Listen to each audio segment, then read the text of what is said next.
الحمدللہ رب العالمین، الصلاۃ والسلام علی سید الانبیاء والمرسلین، اما بعد فاعوذ باللہ من الشیطان الرجیم، بسم اللہ الرحمن الرحیم۔ آج کا ایک وظیفہ سچے واقعے کے ساتھ میں آپ کی خدمت میں لے کر آئی ہوں۔ اس عمل کے کرنے سے انشاءاللہ تعالی اللہ پاک آپ کی کچھ ہی گھنٹوں میں انشاءاللہ مدد فرما دے گا۔ تمام حاجتیں، تمام دعائیں، تمام خواہشات اللہ کے حکم سے پوری ہو جائیں گی۔ آپ بس اس عمل کو کریں، پھر دیکھیں کہ کیسا کمال ہوگا۔ بس اللہ تعالیٰ کا ایک بابرکت نام آپ نے پڑھنا ہے، پھر آپ دیکھیں گا اس کا کمال، اس کی فضائل، اس کو کتنا افضل وظیفہ ہے۔ بہت ہی مختصر ہے، بہت ہی چھوٹا سا ہے، اور ایک سچا واقعہ جو میں آپ کے ساتھ شیئر کروں گی وہ میری ایک بہت ہی عزیز، بہت ہی قریب دوست کا ہے۔ تو یہ میری آنکھوں کا دیکھا ہوا واقعہ ہے جو میں آپ کے سامنے پیش کرنے لگی ہوں۔ جب بھی آپ کوئی وظیفہ یا کوئی عمل کرتے ہیں تو سب سے پہلے تو آپ نے یہ کرنا ہے کہ آپ کا یقین اللہ پہ پختہ ہونا چاہیے، اللہ پہ آپ کو بھروسہ ہونا چاہیے، آپ کا یقین کامل ہونا چاہیے، تبھی وہ آپ کا کام چل سکتا ہے، تبھی وہ آپ کا کام بن سکتا ہے۔ جب بھی آپ اللہ کی ذات پر بھروسہ کر لیتے ہیں، اللہ کی ذات پر امید رکھتے ہیں، اس پہ کامل بھروسہ رکھتے ہیں، تو اللہ تعالیٰ بھی آپ کو کبھی بھی مایوس ہونے نہیں دیتا۔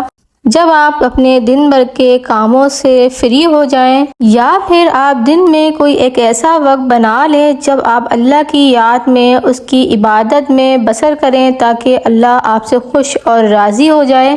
بے شک اللہ تعالیٰ نے ہمیں بہت سی نعمتوں سے نوازا ہے، تو ہمیں بھی چاہیے ہم اللہ کا شکر ادا کریں، اور ہو سکے تو روزانہ 2 نفل شکرانے کے ادا کریں۔ کہ اللہ نے ہمیں سانس لینے کی توفیق بھی دی ہے، ہم صحت مند ہیں، ہمیں ہر چیز مہیا ہے، تو ہمیں بھی چاہیے ہم اللہ کا شکر گزار بنیں۔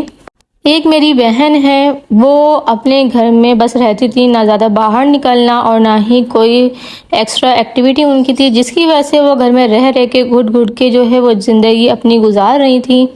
انہیں پیسوں کی بھی ضرورت تھی، اور وہ چاہتی تھیں کہ وہ خود پیسے کمائیں اور خود اپنی ذات پر لگائیں اور خود اپنی زندگی کو جو ہے چلائیں، کسی کی محتاج نہ بنیں۔ اور وہ چاہتی تھیں کہ وہ اپنے شوہر کا ہاتھ بٹائیں اور ان کے کاروبار میں ان کا ساتھ دیں، اور اس میں کوئی بری بات بھی نہیں ہے کہ اگر وہ چاہتی ہیں کہ وہ اپنا بوجھ خود اٹھائیں اور اپنے شوہر کا بھی ساتھ دیں، تو اس میں کوئی بری بات نہیں ہے۔ آپ شریعت کے دائرے میں رہتے ہوئے پردے میں بھی اپنے شوہر کا ساتھ بھی دے سکتی ہیں، خود بھی کما سکتی ہیں۔ ان کا میں آپ کو یہ واقعہ بتا رہی ہوں، وہ بہت ہی پیاری میری بہت ہی عزیز دوست ہیں۔ ان کو کوئی زیادہ ان کی پڑھائی نہیں تھی، اور ان کو چھوٹا موٹا گھر کا بس کام آتا تھا، تو انہوں نے سوچا کیوں نہ میں گھر میں ہی کھانے بنا بنا کر سیل کروں تاکہ میں وہاں سے کما سکوں۔ اور ان کو اللہ کی ذات پر یقین بھی تھا۔ انہوں نے گھر میں کھانا بنانا اسٹارٹ کیا، جیسے کہ آپ دیکھ سکتے ہیں کہ لو بجٹ پہ اس ٹائم جو ہے چل رہے ہیں، آپ کھانا وانا گھر سے بنا کر جو ہے وہ سیل کر سکتے ہیں۔ وہ کیا انہوں نے، اور اس کے ساتھ ساتھ انہوں نے جو میں نے وظیفہ آپ کو بتانے لگی ہوں نا آگے جا کے، وہ کیا۔ بے شک اللہ تعالیٰ کی ذات جو ہے وہ اپنے بندے کے ساتھ ہوتی ہے، اپنے بندے پہ اللہ تعالیٰ ضرور رحمتیں اور برکتیں نازل فرماتا ہے، تو ہمیں چاہیے کہ ہم اس پہ پختہ یقین رکھیں۔ تو میری دوست کہتی ہے کہ وہ اس کے پاس جو ہے کچھ بھی نہیں تھا، اور جیسے ہی اس نے یہ وظیفہ اسٹارٹ کیا، یہ عمل شروع کیا، بے شک وہ نماز پرہیزگار تو پہلے ہی تھی، نماز 5 وقت کی وہ پڑھتی تھی، اور آپ نے بھی نمازیں 5 وقت کی پڑھنا ہے۔ اور جب میں نے یہ عمل اسٹارٹ کیا اور آہستہ آہستہ بزنس جو ہے ان کا وہ عروج پاتا گیا، اور ماشاءاللہ سے ان کا جو بزنس ہے وہ چل پڑا، اور گاہک جو ہیں یعنی کہ کسٹمرز جو ہیں وہ آنے لگے۔ اب ماشاءاللہ سے 1 ہفتے کے اندر ان کا کاروبار اتنا سیٹ ہو گیا کہ دور دور سے لوگ وہاں سے کھانے آرڈر کرتے ہیں، اور ان کا کاروبار ماشاءاللہ بالکل سیٹ ہو چکا ہے، اور ماشاءاللہ وہ کھانے بھی بہت زبردست اور مزے کے بناتی تھیں، اور انہوں نے بہت فائدہ حاصل کیا ہے۔ صرف اور صرف اللہ کی ذات پر بھروسہ اور اس پر یقین رکھے۔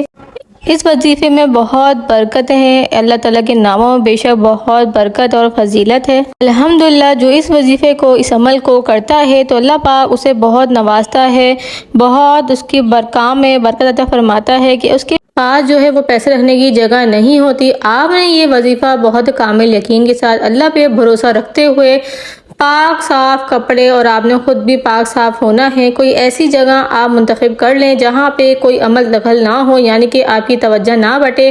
آپ نے یہ عمل بالکل توجہ کے ساتھ اور اللہ پہ کامل یقین کے ساتھ کرنا ہے۔ آپ نے ظہر کی نماز کے بعد 2 نفل دعائے حاجات کے پڑھنے ہیں۔ نفل ادا کرنے کے بعد آپ نے 100 مرتبہ یا نافع پڑھنا ہے، اول آخر درود پاک کے ساتھ، اور یا نافع آپ نے ایسے پڑھنا ہے کہ بسم اللہ الرحمن الرحیم یا نافع۔ دوسری دفعہ بھی آپ ایسے پڑھیں گے بسم اللہ الرحمن الرحیم یا نافع 100 مرتبہ، یعنی کہ ایک تسبیح آپ نے بسم اللہ کے ساتھ یا نافع کے ساتھ پڑھنی ہے۔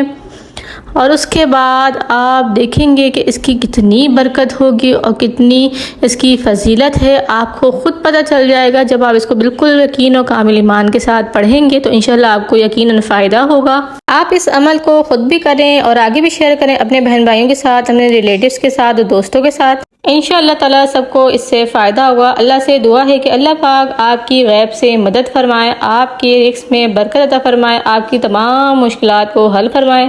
اس وظیفے کی سب کو اجازت ہے، بس آپ درود پاک پڑھ کے کمنٹ میں ڈن لکھ دیں، اور تاکہ ہم جب اجتماعی دعا کروائیں تو آپ سب کا نام اس میں ڈلوا سکیں، اور آپ تقریباً 100 200 یا 500 جتنا ہو سکے درود پاک کا نذرانہ پیش کریں۔ پھر انشاءاللہ تعالیٰ نیکسٹ ویڈیو آپ سب کے لیے اپلوڈ کروں گی۔ جب تک کے لیے مجھے دیں اجازت، اللہ حافظ۔